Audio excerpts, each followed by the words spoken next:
Brie, welcome and thank you. We've been waiting for this for a long time, and you're here. What did you think of the elevator?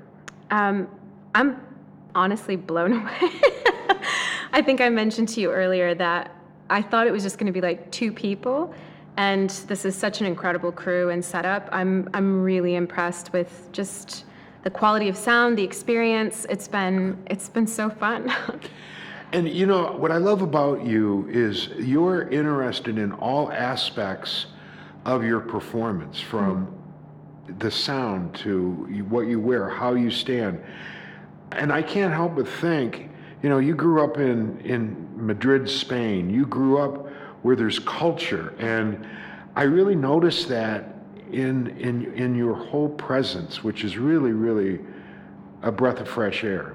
Wow. Well, thanks. I'm sure if my kids were here, they'd let you know that I don't exactly look like this when I Yes, you wake do. up in the morning. But yeah, no, I do think that, you know, we express ourselves, we communicate with every choice that we make. And so there's been a lot of intentionality on my part, at least the desire to be intentional with the decisions that I'm making about colors and shapes and, style. And the record was very inspired by French New Wave and, that kind of like 60s flavor, the Brigitte Bardot, the Jane Birkin, like that kind of glamorous era. So I definitely, I don't know, I wanted to like inhabit that character. And you capture it so well, but it's also your twist too. And what do your kids think of when mom sings? Well, I mean, it's not as like remarkable to them because they've grown up hearing me sing, but it's pretty special for me as an artist to have kids that are of the age where when I leave to do this, for instance, when I came here, both of them came and gave me a hug and told me to break a leg. And my 13-year-old, right as I was walking out the door, he's like, "Proud of you, Mom." And that's pretty cool. How do you run into somebody, because I mean, you've got such an eclectic presence, and you've worked with the producer of Wilco, and you've contributed to soundtracks, and you've got also a very devoted social media following. You are really hitting on all cylinders. How hard is that to stay up on, or is it just come natural because you're doing what you naturally want to do? A lot of it, yes. I think a lot of it is naturally part of what I'm already doing. I'm already expressing myself. And I think some aspects of it are because I grew up speaking different languages. So the fact that I am bilingual, bicultural, already gave me that foundation to learn how to communicate in different languages and in different mediums. So I think I've always kind of been multivocal in that way. Social media isn't easy for anybody. It can be a chore, but I think I just made the decision to approach everything that I'm doing with the same level of care and intentionality and presence. Like, I mean, this might surprise you, but I'm actually profound introvert. So like, put me on a stage to perform and I'm totally fine. But put me in a party and like, I just turtle right up. So I make it a practice for myself to say, okay, I'm just going to speak to the person in front of me and be totally present to that person with my whole heart. And I can do that. So I think I treat each of the mediums that I express myself in that same way. And I actually find that having multiple different pathways of expression keeps me healthy. It keeps me from over-identifying with one. And so when I get tired working in one area, I might just like go pick up a paintbrush and do some painting, or if that's not working, I'll go, back to the studio, or, I'll work on social media for a little bit, or I'll plan the next music video. But I think moving around that way and thinking of my creativity like a web, it feels good to me. We've got friends that are, born in California that have gone off, and they're huge hits in Europe. Since you speak different languages, are you exposing yourself back to Spain or back to France? How do you do that, and is it working? Yeah, I mean, I'm grateful that I have an incredible manager who's already laying the foundation for all of that to happen. It's really contingent on relationships and getting into those markets and knowing who to talk to in those markets and distribution in those markets as well. But I have to tell you, I was just at South by Southwest, which was already a dream of mine to be able to perform there.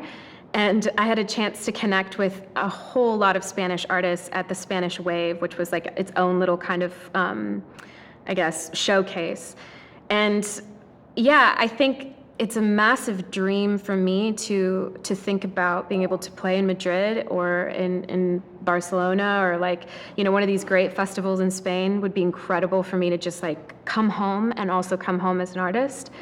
So I definitely hope that'll I hope that'll happen. Well, and you've also got such appeal where, I mean, you could do movies. It's, when I'm sitting back listening, I'm in a David Lynch movie, which is I'm a huge fan of David Lynch, and your style never gets old, and it's new. I mean, you have cut yourself a niche that is all you, and I really wish you a lot of luck. Thank you. What we're trying to do here is just also help out musicians that are right on the verge, and so we do this all for free. How important is it right now in the musical world, because we were locked down for so long, and it's people have such tight discretionary income. How important is it that what we're doing? Well, I'll speak to two different aspects of it. First, for myself as an artist, to be able to get this quality of a recording of a live performance is huge, because all booking agents and talent buyers for venues across the country, they want to see performances. And most of us just don't have the budget or haven't been able to pull it together enough to be able to do something like this. So it's a huge gift for us, which makes me incredibly grateful for what you're doing. But then I also think, there is this tentative return that we're all experiencing post the pandemic. And I think I was just speaking to a young lady who was here in the audience, and she's like, yeah, I almost forgot. I almost forgot how good it feels to go hear live music and to feel what it's like to actually be in the audience. And I relate to that too. I mean, I think COVID kind of shut us all down. So this will also, I think, serve to encourage people to come back out and hear us play, which of course we need as artists, because we need to make a living. So yeah. Is there a direction that you'd like to take that has a lot of risk? For example, if Motorhead were still around, you team up with Lemmy or something. I mean, is there something that you're thinking of that's going to take you out of your comfort zone just to see if it works?